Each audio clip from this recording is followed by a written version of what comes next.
Good Tuesday morning, January 2nd, 2023. Dan Bailey, Smothered and Covered Sports. I hope everybody's doing well this morning. We're going to me and Frank got an exciting show ahead. Some quick reactions to everything yesterday. Hopefully, we can get my tears out of a bucket after losing to a outstanding Michigan team. But I want to thank our sponsors to start with Carolina Steel and Tap and Vine, owner Joe Moss. Now, my partner Frank is partners in their business. So thank you so much to them. Stroll Magazine. Thank you to you guys. Everybody that's in the Ballantyne area really needs to check it out. They do a lot of good spots and keep things local businesses up to snuff on what's going on around it, and good community contacts. They've also got a big event coming up that Frank and I'll be hosting. We'll put some details out about that to hope drive some interest for Stroll Magazine and other listeners. But most of all, I just wanted to start this as our second show of the year, but spend a little bit more time just to say thank you to everybody that's helped us get launched in the year 2023. We have an exciting 2024 coming, and we're going to do a lot more than just sports and day-to-day reactions. And we're going to have some great interviews this year, retired athletes and guys that have been around and really know the sports. And we're going to have some life discussions too. Like we all do, we're all going through some major changes every day. I mean, life is a constant challenge. So just thank you to everybody that's listened. I look forward to this year coming. And please go on YouTube and look up Smothered and Covered Sports. Subscribe to our channel. Follow us on Facebook and Instagram. We've got a lot of great content coming this year. So please, again, subscribe to our channel on YouTube, Facebook, or Instagram. You're going to hear me drop a lot more. But thank you so much. And I'm going to get started with Frank here shortly. Frank, what's up, man? Smothered and Covered Sports, January 2nd. Me and you again, this time from a distance. How you feeling this morning, man? I know you're pumped about the Huskies. Where's the ring? God. I am back. I mean, back-to-back days we're doing this, so I'm excited to give my natural reaction because I was up late last night. Those late West Coast games, they get your blood going, especially the way that game ended up. And the adrenaline that you have doesn't just stop right after the game's done. It carries you for hours. So especially when you're tapping around that ring. Where's the gold, man? I only wore it for game days. Wore it for game. So this comes out on special occasions. It'll pop out again on Monday. But it'll be really cool. Well, I hope they fly guys like you out there to watch and be part of the team. You would think, man, many billions as universities makes, and these types of things that there would be some sort of benefit for ex players, but there's not. There wasn't benefit in the league.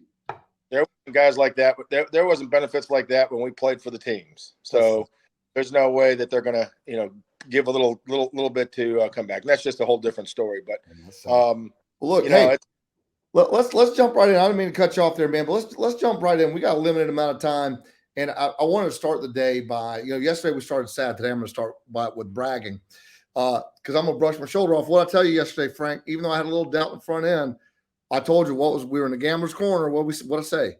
That was my lock, my 100%.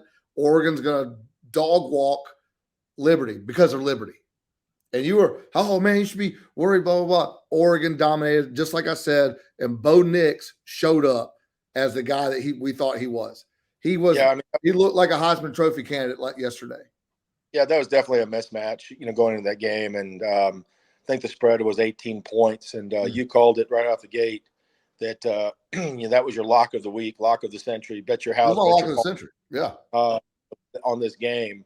And Oregon showed up. It started off a little slow, a little shaky, but Dan, in anything that you do, when it's a lot of hype, and when the hype and the heart wear off, you got to play, right? And that's where once the hype and the heart wore off of, because it's going to happen. You just don't know when it's going to happen with the team, but teams can hype themselves up. You can play bigger, but eventually you got to play the game, and that's why you play 4 quarters. And that's what happened with Oregon and Liberty yesterday. Oregon just that second quarter, once they kind of got the momentum going, the frisbee catching dogs and the too much speed, and that's the difference between the big conferences and the smaller conferences. Liberty's a really good program, and they should be really, really proud of themselves for getting to a New Year's Day game like that. But ultimately, Oregon showed up and did what they did best, and that's score points. Or as we like to call them on this show, Washington's stepson. Yeah. Right. Yeah. But I have a lot of friends that would remind me over the years, of the Oregon dominance that have played there, from that state. So there's a lot of good rivals up there. But today I get to wear the Husky gear proud and pound my chest a little bit because they deserve it. They've really won every game imaginable a way that the game should needed to be won, whether it was a slow scoring slugfest or a high scoring game, or whether it was hanging on to the very end. Yeah. They have found a way to get it done, and that's a lot of confidence in each other, and that's a lot of confidence in the head coach. Well, your stepson, Oregon, still looked really good yesterday, and their uniforms looked great. They wore the throwbacks, the yellow with green. I mean, everything about Oregon looked good yesterday. Yeah, except I'm not a big fan of those uniforms. I know they're classics, but the puke green is just it's just never been my thing. So yeah, well, the quack attack flew, man. Look, let's go from that to what I think is, we all know it's coming. But man, obviously I'm disappointed today. Crimson Tide couldn't pull it out. And watching it, rewatching it, I didn't rewatch it yet, but obviously I spent a lot of time thinking about the game and talking about the game. And I think the question that really comes is, in your opinion, did Alabama lose or did Michigan win? Yeah, I'm going to give Michigan the credit. That was a hard-fought game. They made the plays that counted. They had the momentum. Their quarterbacks made the plays. Their running backs, their offensive line, the defensive line. The thing that I was most surprised about was the pressure that they were able to get up the middle on Milroe. The defensive line for Michigan was faster. They stunted, they moved, and they had a great game plan together. Too many times it looked like Alabama was confused on both sides of the ball. 100%.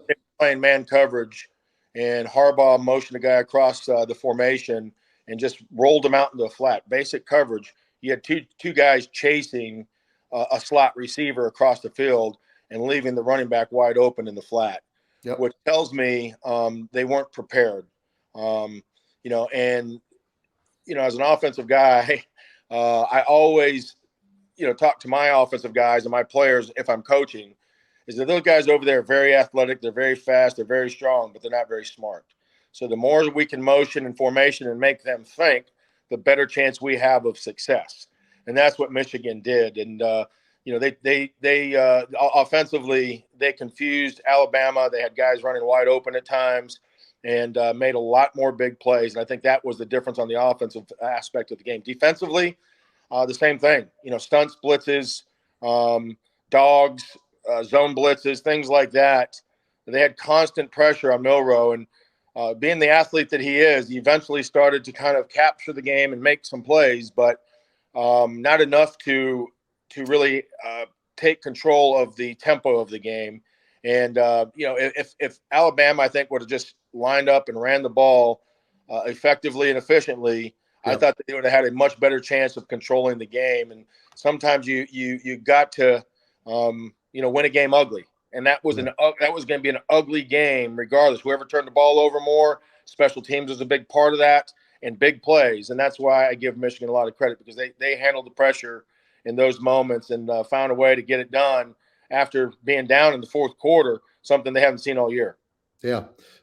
So I tell you, there's a couple of plays that really stick out, and they're all in the fourth quarter for me. Let me take that back. The first half, Michigan dominated, and by the grace of God, it was still a close game, because if you just watch the plays and the way that Alabama was reacting and their body language and the way that, when they would get hit. I mean, when we talked earlier, Jalen Hurts Jalen Milroe got punched in the mouth a few times to start the game, and it shook him up. He couldn't make a throw downfield. He couldn't get his head moving. And no matter what, that's the thing that Alabama has had all year after the South Florida game is Milroe has been able to be in the game, it felt like mentally, and it never felt like he was didn't have the big positive energy. And it looked like he was doubting the ability of his offensive line. And it looked like he was just very hesitant. So the first series for Alabama sticks out a lot. And then I think that obviously the defining play was the gutsiest call that I could ever imagine was on 4th and 2 on their own 35 with 3 minutes left to go in the game. Michigan goes for it, and they didn't just run up the middle and get 2. They did a basic, slip out screen and picked up 30 yards on the play. Now 10 of yards came back, but still they had that. If you're watching the game, right then and there that Michigan just stole every ounce of momentum from the game. Everybody felt like Alabama had it until that 4th and 2. Yeah, you know what? I'm not going to excuse a person's attitude or their effort and blame somebody else, another position group, but you're responsible for that as an individual player. And I thought the play of the game that kind of set the tempo for the rest of the game, where I realized that this team wasn't playing with the same intensity and the same energy as the other team, was when Jalen Milroe had an opportunity on 3rd and 7, 3rd and 8, whatever it was. He escaped pressure, did a great job, busted it up the middle, and ended up about 2 to 3 yards short of the first down because he slid. Yeah. This is the championship game where your legs are going to be a big part of this if we're going to win. And those are the type of plays that keep drives alive and that you have made all season long that you decided to tap out on because you didn't want to put your body at risk. So that being said, I thought that was a defining moment for Alabama where I took a step back and I said, they're not here today, right? They're not playing with the same intensity.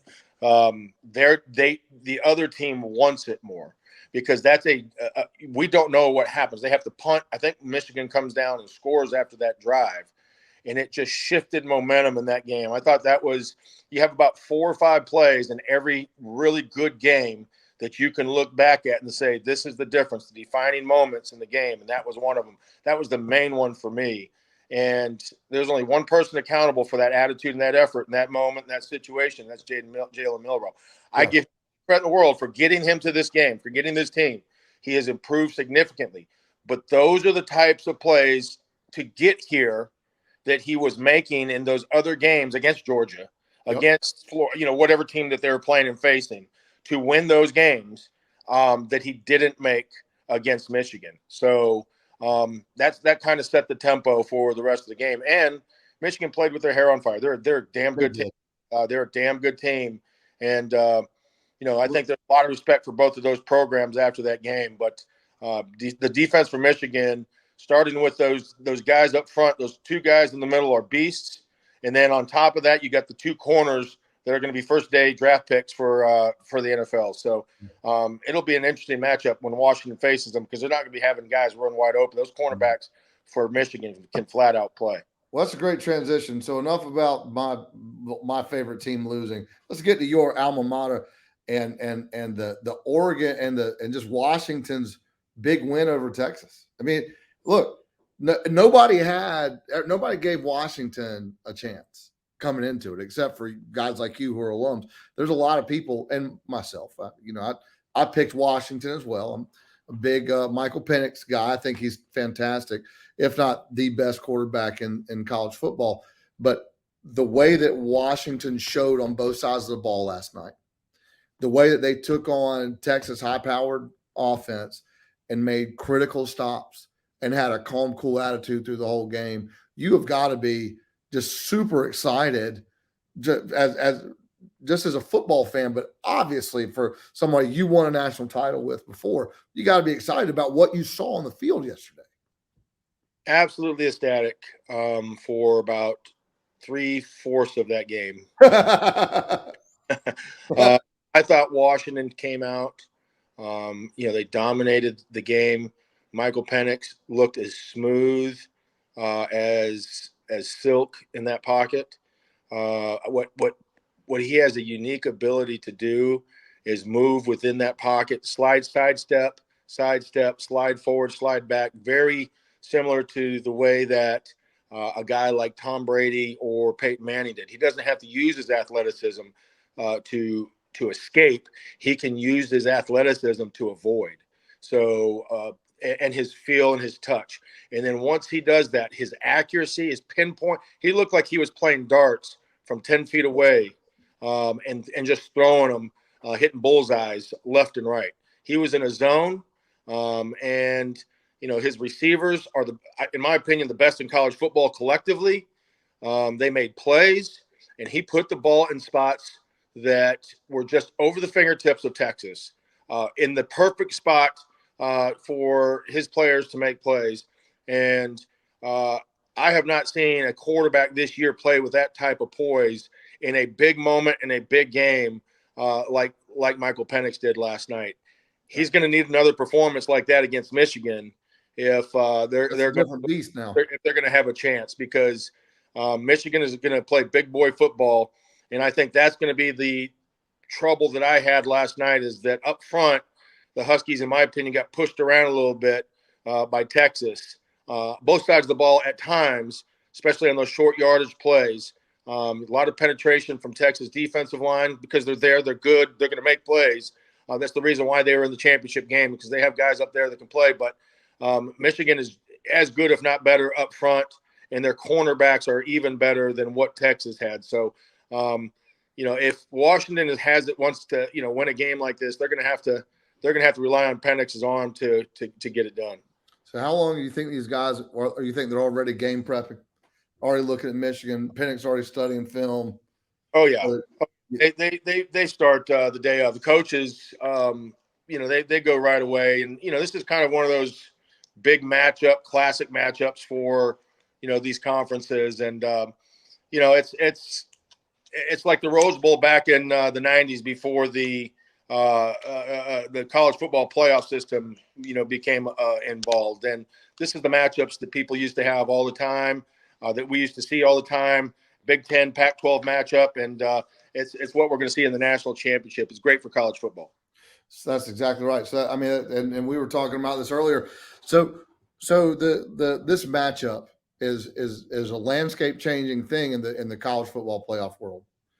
Since the inception of the college football playoffs, 2014, this is only the second time that an SEC school has not been in the championship game. That's incredible. Think about that. Say that stat again. I just want people to listen to it.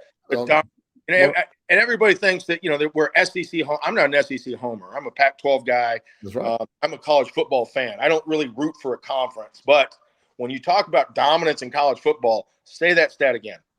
Since the inception of the college football playoffs, this is only the second time that there's not been an SEC team in the championship game. The first time was Oregon, Ohio State. And that was the first year. And that was the very first year. Yep. And this is the second time in the last decade that that's taken place. That's right. Other than that, there's been an SEC team playing for a national championship. And sometimes twice there was two. Or three of the times there was two of the SEC teams playing for a championship. That's why people don't like the SEC, because they've been dominant. Clemson has been in there. Florida State has been in there. Ohio State has been in there. And that's it.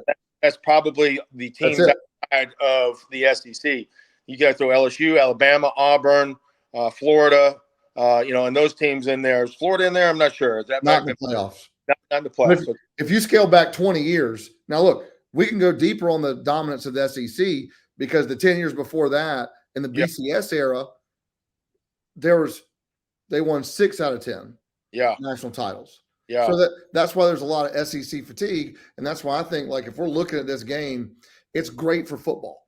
I think that seeing Michigan, who hasn't won a national title since 1997, hasn't played for a national title since maybe 1997, And then Washington, who hasn't won since 1991, both good storied programs, one West Coast team, one Midwest, or whatever Michigan identifies as. I'm still a bit of a hater, but I think it's still good for football. The brand awareness. Identified as the number one team in the country right now. Yeah. Hey, and look, and here's the other big piece, man.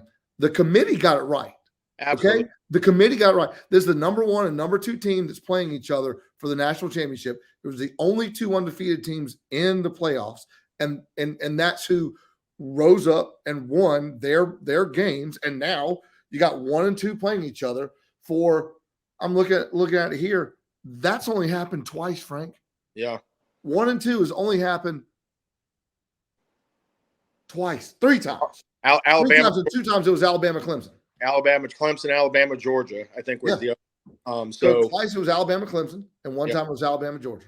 That's right. So when you look at the committee, there's a lot of people that are going to say Florida State should have been here, Texas. The only team that you could, in my opinion, the only one that got left out maybe of this argument would be Georgia, because I still think, because of what we've talked about, is the dominance that they've had in the SEC. Did they deserve? They lost the wrong game. They lost at the time. So the committee decided to keep them out, and we saw what happened.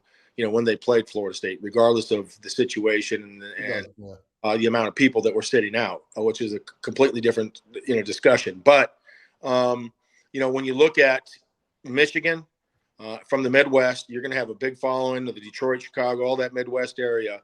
I think if the committee really had their druthers and college football really had their druthers, they would rather have Texas than Washington, just because of the market and the size and the history of Texas versus University of Washington.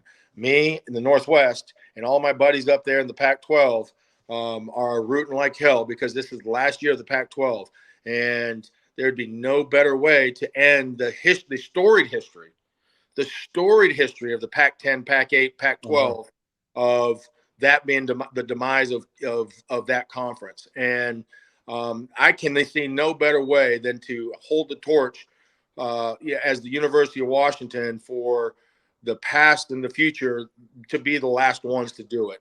Oregon's been there a couple times. Washington, USC back in the early 2000s dominated. You can throw, maybe UCLA in there a couple times, but, Washington in the 90s, that's about it. Maybe Washington again, early, mid 2000s. But those have been the teams that have held up the torch high for this conference. And, it's good to see my alma mater, back in the swing of things. And, it's going to be a lot of discussions up in the Northwest of, is this the best Husky team ever? And it's hard to argue. I mean, it would be a great debate between that 91 undefeated team and this team with Michael Penix Jr. just slinging the rock everywhere. Well, they got to win it first before you can start comparing who's the best ever. You got to win the title. But I do think that, and from a matchup perspective, forget all the regional media appeal. I think that football's getting the best game possible. I really, really do. Because as we've discussed before, I really do believe Michael Penix is the best quarterback in college football. And I think that Michigan's defense, I now believe, I didn't give them enough credit because I'm a Bama homer. I'm an SEC homer.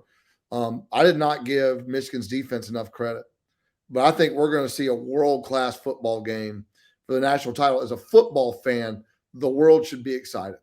And we should all be saying, hey, anybody that was hating, anybody that's, forget about all this other stuff. We need to reach back and have some apologies to the committee. Apologize to guys like my good friend Jim Grove, Coach Grove, who's on the committee, who didn't want to talk about it because of the scrutiny. They got it right. And the best matchup possible, the best football game that we could ask for is what we're going to get. And that, to me, is so beautiful as a fan of football. Now, as an Alabama fan, I hate it. But as a fan of football, we are getting what should be a great product. Because no matter what, let's talk matchups for a second. I know I've said it 4 times already that Michael Penix, I think, is the best in college football. But here's why. My man has ice water running through his veins In a close game like yesterday, when there was a little bit to worry about, he just came out and made plays. He's calm and cool through the whole thing. He's like a coach on the field, and he never, like he never shows an excited expression one direction or the other. He is just in the game. He's like Russell Wilson or Peyton Manning or one of those guys that's so cerebral and so focused and just makes the right plays that it's going to be a great matchup and a great chess match between these two teams. Yeah, I'm looking forward to it for sure. And I mean, when you start looking at the matchups, I think a lot of them are going to favor Michigan. I'm curious to see. I'm sure the line is out already on what the spread would be, and I'm guessing it would be Michigan minus 6.5, Michigan minus 7. Going into this game, I'm pretty sure they'd be favored by a touchdown, even though Washington is the number 2 team in the country, and just dismantled Texas secondary. But that being said, if you were to ask minus 4.5, minus 4.5, so same as what the Texas, I'm sure that line will go up as the week goes on. So if you're going to take Michigan, you might want to get it now, because I think that line will probably be 6 by the end of the week if the money starts coming in, because Michigan has a bigger fan base and more story. Yeah. That being said, if you would ask me going into these playoffs, which is the team that I would have preferred to play if I was Washington, believe it or not, it would have been Michigan. Really? I thought we had the best chance to meet Michigan coming into this playoffs. And I think that Texas was kind of in that same category, because I felt like the teams to beat, I thought Alabama was a better team. I thought that Georgia would have been a better team. And I thought Michigan was the third team that was, that was probably, the best equipped, both sides of the ball. They no flaws to go out there and win a football game. And then I would put Washington, Texas kind of in that next category. But because I would have had Michigan at 3, that's the team I thought we would have the best chance to beat. I didn't think that they could score and keep up with Washington, but I also didn't think their defense was as dominant as what they are. Those guys flew around the football field yesterday, and if they do that again, it's going to be a really tough matchup. Getting receivers on those one-on-one 50-50 balls to go up there and make plays against these corners, because these corners are legit for Michigan. Yeah, they are. Yeah. And and Jim Harbaugh and his staff did a great job with this group. It's been an outstanding coaching job all year long. I mean, some could say they're cheaters and sign stealers, and I might say it. We'll do that as the week goes on. I'm sure that'll start rolling around. Do they deserve to be here? Is this Harbaugh's last hurrah? Is he already left the building? And those distractions, I think, will help Washington as we move forward, because Washington is going to be the underdog. Nobody's going to be giving them a chance, and they're going to have a chip on their shoulder, in this national championship game. And, that's the way they played best. It'll be interesting to see. Hopefully their running back is not too injured. Washington's running back's not too injured. The way that game played out last night, I have to wear a hat because I think all my hair's turned gray. Been up 13 with about 2 minutes to go, and then, getting an onside kick, and then deciding to just kind of, I don't know what the clock management was at the end of the game for the Huskies, but it wasn't good. And ultimately, Michigan had a chance to come back and win that game. They got down to the 5-yard line with a couple of opportunities to get in the end zone. And thankfully, the Huskies stood strong and held up. But oh boy, that was a barn burner and exciting. I hope we get a national championship close to that. Hey, I hope so too, man. It's all we can ask for. Well, look, we're gonna close it out here, man. It's good catching up day after. Great reactions. Can I say one thing before we leave? Yeah, I've got one thing to say too. So if yours is nice, let me go first. Okay, you go first. For all those haters and all those trolls out there, yes, I'm still an Alabama fan. I remember the days of us going 6-7 and losing to Louisiana Monroe. I lived through the Mike years. I'm not a fair weather guy.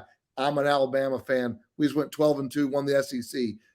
Roll Tide. That's all I got to say. Okay. Nice year. Good job. Congratulations. If you're not, what's the old saying? if you're not winning, you're losing. I don't know however they said that in Talladega Nights, but if you're not first, you're last. Yeah, if you're not first, you're last. Ricky Bobby. So, vote Ricky Bobby. If you're not first, you're last. Yeah. And the thing that I have to say before we tap out of here is bow down. Bow down to Washington. Bow down to Washington. And who wear the purple and the gold. Man, There we go. Thank you everybody for watching, listening, doing whatever you do. Frank Garcia, thank you for your time. Love you, brother. And we will catch you tomorrow.